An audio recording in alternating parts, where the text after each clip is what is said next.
Hello everyone. So I made this render yesterday and I want to give a bit of a breakdown of it. I ordered some Thai food and it'll be here in like 30 minutes. So we're going to try and speed run this. So it's going to be as in depth as I can make it within the sort of like 30-minute time window. All right. So I was inspired by some of these shots of like planes encountering eclipses. So I thought, yo, we all know what planetary rings look like. What we don't know is like really what they would look like if they were eclipsing the sun. We have maybe some ideas, but I personally haven't seen anyone sort of take on this perspective. And if you have seen anyone else do this, please send that to me because I like this concept quite a bit. I like the vibes of the render. I think the render quality could be a little bit better in some areas, but it's overall pretty okay. I wanted to take this sort of mountainy look and apply it to the landscape in the shot. I really like how these really big snowy mountains look from space. I don't think I necessarily did the greatest job at this, but I think the shapes themselves they're all right. Um, I think what really needs to be solved is that these ridges look a little bit homogeneous. I do think like the sort of glacial regions I have here are pretty cool, but I think there could be a little bit more effort spent into making the tips of these look quite a bit more snowy. Like you can see in here, right? Like that's obviously like super deep caked up snow, and it doesn't necessarily give that impression in the mountains over here. But I do like how they interplay with the clouds. I like this bit quite a bit. I also like, well, I like any cloud mountain interactions. I think they're all super cool. So there's kind of three distinct components of this. There's the mountains, and then there's the atmospherics, which is both the atmosphere itself and the clouds. And then there's the rings. And the mountains and the atmospherics work together pretty closely, but the rings are an entirely separate thing. Like this render works pretty well without the rings. It's just not super special. So the rings are mainly just a tool to create some interesting lighting. And I'll cover briefly how I shaded these, but I want to do a more like complete video on it later. Because I think I need to figure out the workflow of this a little bit more myself before I really comment on uh, how to how to do it properly. So in Houdini, this is the mountain range that I made, and you'll notice it's just this one big mountain range, and it's duplicated a couple times across the render. No real need to overcomplicate it. It's large enough that it has enough features that it can cover the entire render. So just very briefly how I made this was I started with this like mountain shape, which happens to have like this sort of cove in it. And then I applied my fluvial erosion node, which is very good at creating these like little channeled um, mountain ranges and such. But this obviously doesn't have the greatest like detailing. So I use the smooth fluvial erosion, which is a much more precise erosion that has a lot more controls for how the sediment distribution and such looks and all that stuff. It's somewhat similar to Gaia's erosion, but it's kind of beefed up. It's got a lot of controls related to sort of how the sediment moves. Yeah, it's probably the crowning achievement of the terrain tools that I'm using. Just for clarity, all of these tools, or at least the ones with this little box icon that are all the ones that say Kruger, are ones that I've made myself, uh, including, yeah, so the erosion solvers and such were made, they're homebrewers, so I made them myself. Anyways, this is the pretty much the final shape of the mountain. I'm adding some lakes because I noticed that this bit is uh its own little hydrologically isolated region because it doesn't outflow to the sea. So I figured it would make most sense for that to be a lake. And then also adding some additional water via these flow lines that I don't really end up using, but I still output them to like this sort of water field, which I can use if I want. So then from there onto texturing, I am mapping a quixel texture over the terrain. This one has some nice like reds and grays and blacks and browns. So it makes a fairly good like base texture for mountain making, right? And then I'm using fluvial advection, which is essentially my version of color erosion. This specific, there's two versions of it. There's the fluvial advection, uh, and then there's the fluvial advection V2. The V2 is a little bit more similar to how Gaia does it, but this one's got an interesting look to it because it's just fairly grainy. So it creates a lot, it really scuffs up the textures and makes them not look so, what's the word I'm looking for? Not look so small scale. This does a lot to give them an overall like mountainy look. But then this is a lot like smoother, so it's good for more precise operations. So like smoothing out these sediment channels right here, where these would be a little bit more diffuse in terms of coloring and texture. So that's necessary for providing that extra type of detail. But you can see it leaves these cliffs mostly untouched, and that's good. I like that. And then from there, it's combining it with the snow, which is made using a fairly simple mask, which is essentially just a combination of a slope mask and a height mat or a height mask. And then I'm using the fluvial advection, specifically the V2 version, which again is pretty similar to the Gaia color erosion, to sort of give it some of these flows down here. And this works pretty well for like adding a bit of a glacial feel to it. Like these lines of ice are just slowly migrating down these flow lines. I quite like that. And it helps that the smooth fluvial erosion carved out these large, flatter recesses for them to sort of spread out like that. So then that's just fed into this random node, and then that gets fed into this combined node, which essentially overlays the white texture where the snow is. And I'm not super happy about the snow map. It's like kind of grainy over here, and it could have been a lot better, but I'm not going to fuss over it. I think that this ended up all right for what it is. And then this is just a viewport overlay that gives it a little bit more like shadows and such. So that's Houdini. Um, Now let's move on to Blender. So I'm just going to show you guys the render with just the mountains, the atmosphere, and the rings. So it's honestly not the greatest render without the clouds. The clouds add a ton. But these mountains are essentially just, yeah, I mean, you can see there's like 4 of them over here, just oriented in different ways.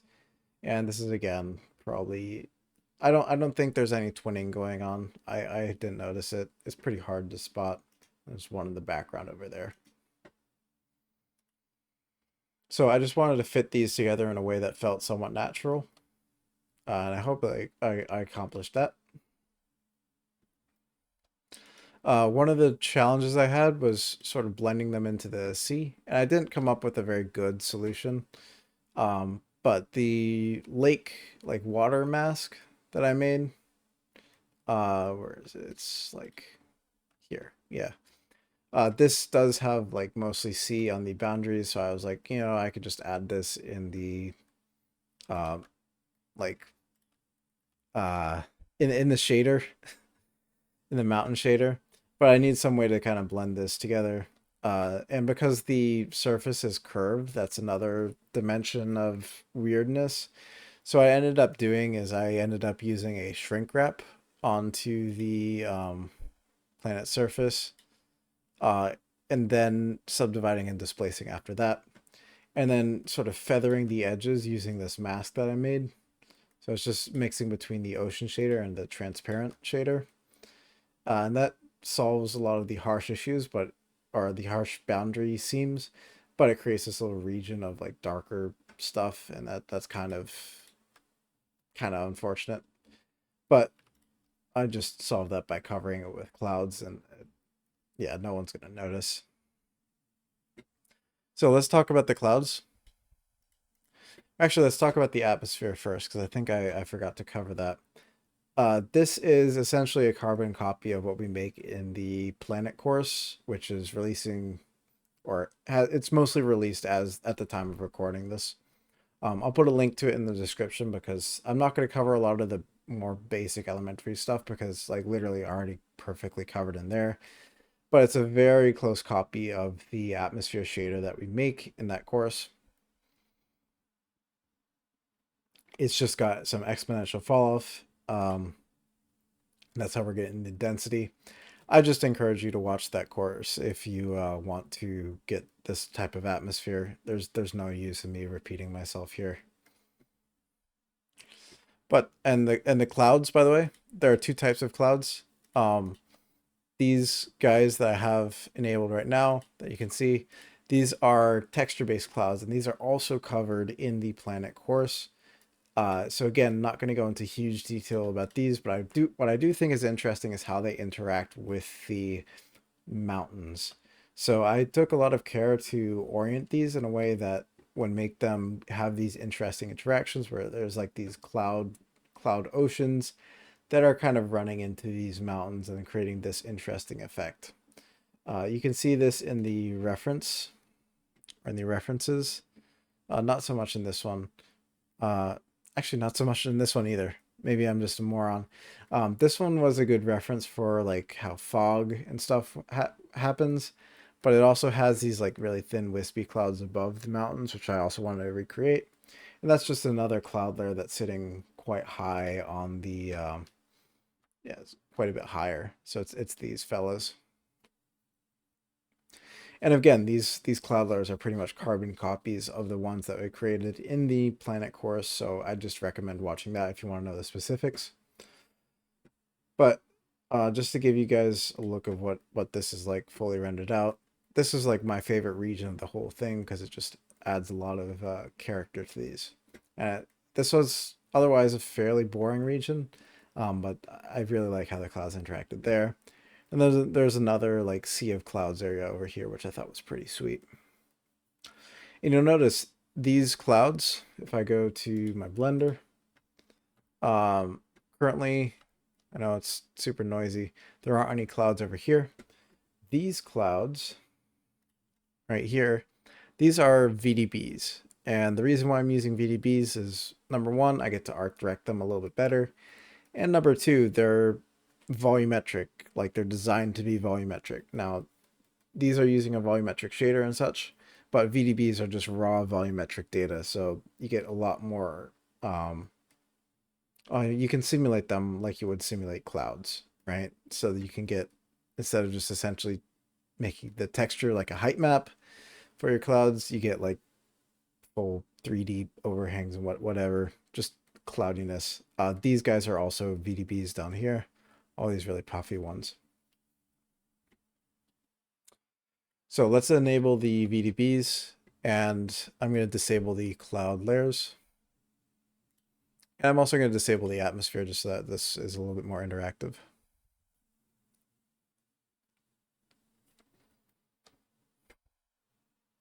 I'll keep the rings.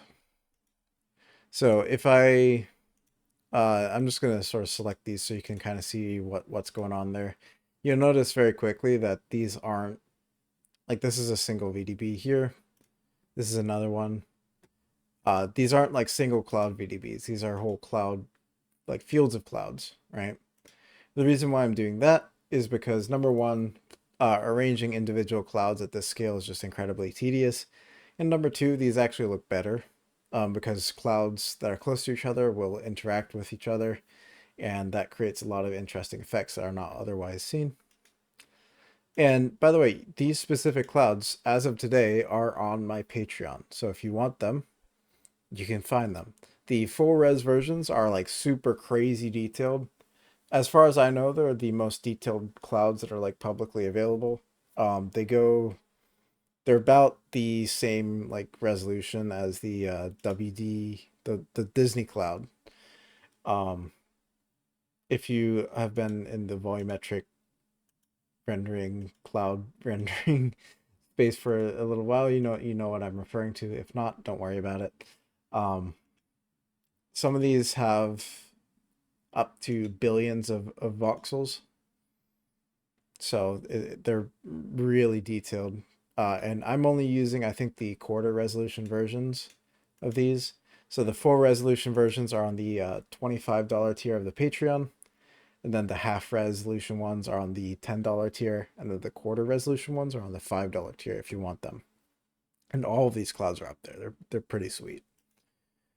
So if you want to create this style of render, these can facilitate that.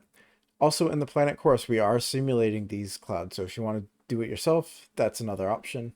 And some of these I might make free for specifically the quarter resolution ones. So the higher resolution ones you'll still have to pay, but I might make like 3 or 4 of these free for folks that don't necessarily have the best hardware, so that they can follow along with the Planet course. But if you want the full suite of like, I think there's almost 20 on there. Uh, yeah, they're on the Patreon. So, all right, shameless plug over. Let's go into like actually talking about why these guys are so great. So number one, well, they just look cool. And you get access to types of clouds like these cumulonimbus clouds that are very convective, have very neat like puffy structures, very complex structures that you just can't do with textures. And they also cast interesting silhouettes. Like you can see this bit that's breaking up the ocean like sun glint. Um, these are absolutely necessary because this just looks super flat before it. And they can add a very good sense of depth in a way that the other cloud types can't really, because it's fairly easy to like judge the scale of like a cumulonimbus cloud, and because the ones like over here are like much farther away, that's just another reference for the scale. All right, so I think that's all I have to say on the clouds. Uh, it's just a matter of arranging them in a way that's pleasing to you. Uh, kind of try and keep in mind the sort of flow of them. Like obviously clouds are driven by the wind and such, but also like smaller clouds will be grouped together with other smaller clouds, and then they'll kind of transition into the larger clouds. So it takes a little bit of an eye to determine like where to place what. But these are very good for if like you need to cover a seam or something, they can do that pretty well. Or you just want some cool clouds and cool places. So I'm going to turn that off. And then let's talk about the rings real quick. Now, I have like a proper rings tutorial coming soon, I think. It's going to be in addition to the Planet course. So I need to figure out myself how to shade rings a little bit better because I'm not super confident in this current setup that I have. And yes, it's a little bit complex.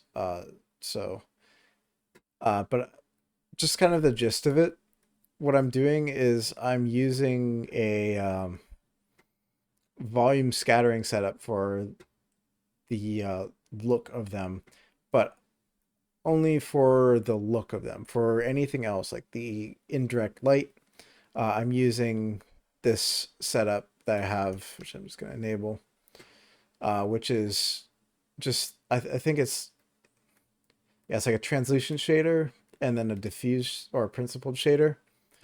And this is here because it reduces the noise, but it doesn't look that great. So I only use that in the like camera and shadow rays. And then I use the volumetric setup in anything else. Or sorry, I got that wrong.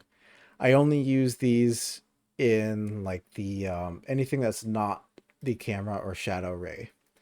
So I use this volumetric setup, which is down here, and I'll cover this in a second, so don't worry. But this is what I'm referring to. That's using volume scatters and such. So yeah, I'm using that for the for the camera and shadow rays. So I'm getting more accurate lighting, like direct lighting, and I see the pretty rings. But for the indirect lighting, where like precise details aren't that important, I'm using the uh this like translucency and principled setup because it's a little bit less heavy on the render times. Uh, so how am I actually creating the rings? Uh, the base sort of texture is just this noise texture that's mapped along the this value, which is just the length of the object coordinates of the ring, and then it's just remapped a couple times. And then this is just to control the sort of domain of it. And then what I did is I added in this little thin streak because I have, like, it's really hard to spot. But there's a tiny little moon over here. And if you're familiar with Saturn's rings, they have like tiny little moons, and the gravity from those moons disturbs the surrounding rings. It's like, hey, that's a cool little detail. I'm gonna put that in there. But I don't think anyone noticed. But yeah, so that's just extra math for no extra reason. And then just remapping that final time. And then I'm inverting this and plugging this into the translucency. I don't think this is necessarily necessary, but it works. Again, I need to refine this, and I'll make a proper video on this again. I think the most important thing to take away from this is that these rings are volumetric, so we can use things like the new me scatter and such to get this really like interesting uh like shiny glimmery effect, right? I think that's really cool, and that's worth exploring more. And you'll notice, if the astute among you might notice that the since we're using volumetrics, the shade or the rings actually have a tiny bit of thickness. This is really hard to see. Just a really, really tiny bit. I think, yeah. Anyways, you get it. So it's not just a flat plane, it's just extruded out like a couple, like super tiny, super tiny bit. And it's not enough to notice like at all for the render because like that distance is like less than a pixel at this distance. Um, I think that's probably the most important takeaway from this. What else is interesting about this? I don't know. Oh yeah, so yeah, the me scattering. This is really cool. But because it's so directional, the rings look really dark without it. So I added in just some regular Hanya Greenstein scattering with just no anisotropy. And this just kind of, sorry, I know it's clipping. This kind of evens out the values a little bit, but it still gets that like sun glint. And then you'll notice there's also this giant blue sphere. This is meant to sort of add some indirect lighting to this volume that you might get from like the Earth. It's kind of visible in the render. It's a very subtle thing. Uh, it adds a bit of a blue hue to the uh, darker bits of the rings. So I do think it's quite necessary. But if I like if I turn the value up, it should be a little bit more apparent. I can see how the denser bits are getting a lot more of that. They're becoming like almost like a pinkish kind of thing because you're injecting blue into like an orange value. It's pretty cool. Uh Nothing super complex there, just kind of going by feel, you know. So I think that's about it. I can't think of anything else that I did that's worth mentioning. Um yeah, so we covered the ground, we covered the atmosphere briefly. Again, check the planet course for more info about that stuff. Uh, Ground, atmosphere, clouds, and rings. And rings intentionally a little bit briefly because I need to collect my thoughts about that. But this is the general method I'm using, which is just volume scattering um, for those rings to get that look. So yeah, really appreciate you guys watching. Uh, have a lovely day or night wherever you are. Uh, I'm gonna go eat my food. Yeah, so join the Discord. Got some really cool stuff happening over there. And yeah, that's about it. Bye.